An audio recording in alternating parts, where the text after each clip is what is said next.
യേശുവിൻ്റെ കൂട്ടായ്മയിലെ സ്നേഹം നിറഞ്ഞ എല്ലാ പ്രിയ ദൈവമക്കൾക്കും ദൈവാനുഗ്രഹം നിറഞ്ഞ സന്തോഷത്തിൻ്റെ ഒരു ദിവസം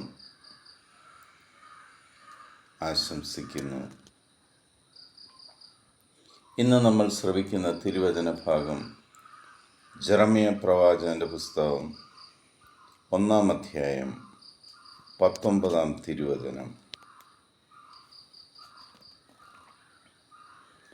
അവർ നിന്നോട് യുദ്ധം ചെയ്യും, എന്നാൽ വിജയിക്കുകയില്ല. നിന്റെ രക്ഷയ്ക്ക് ഞാൻ കൂടെയുണ്ട് എന്ന് കർത്താവ് അരുളിച്ചെയ്യുന്നു. ദൈവം നമുക്ക് നൽകുന്ന ഒരു വാഗ്ദാനമാണ്. നിങ്ങളെ രക്ഷിക്കുവാൻ നമ്മുടെ ഓരോരുത്തരുടെയും കൂടെ ആ ദൈവമായ കർത്താവുണ്ട്.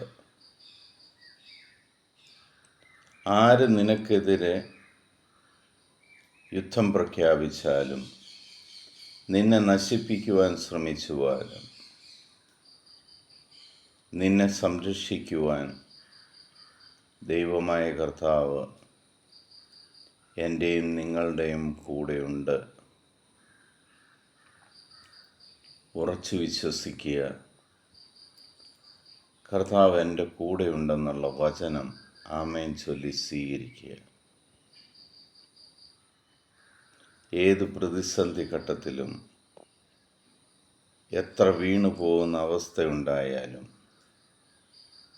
എൻ്റെ ദൈവത്തിൻ്റെ സംരക്ഷണയിലാണ് ഞാനെന്ന് ഉറച്ചു വിശ്വസിച്ച് അത് പ്രഖ്യാപിക്കുമ്പോൾ ആ ദൈവം നിങ്ങളെ സംരക്ഷിക്കുന്നത് കാണുവാൻ സാധിക്കും.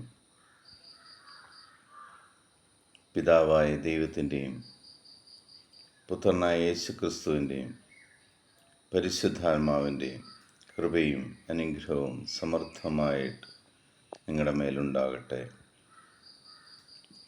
ഈ ലോകത്തിലെ 830 കോടിയിലധികം വരുന്ന എല്ലാ മക്കളെയും യേശുക്രിസ്തുവിൻ്റെ സന്നിധിയിലേക്ക് നമുക്ക് കൊണ്ടുവരാം. ലോകസമാധാനത്തിനായി നമുക്ക് പ്രാർത്ഥിക്കാം. എൻ്റെ കർത്താവും രക്ഷകനും നാഥനും ദൈവവുമായ യേശുക്രിസ്തുവിൻ്റെ സമാധാനം സന്തോഷത്തോടുകൂടി ഞാൻ നിങ്ങൾക്ക് പങ്കുവയ്ക്കുന്നു. ഈശോ മിശിഹായ്ക്ക് സ്തുതിയായിരിക്കട്ടെ.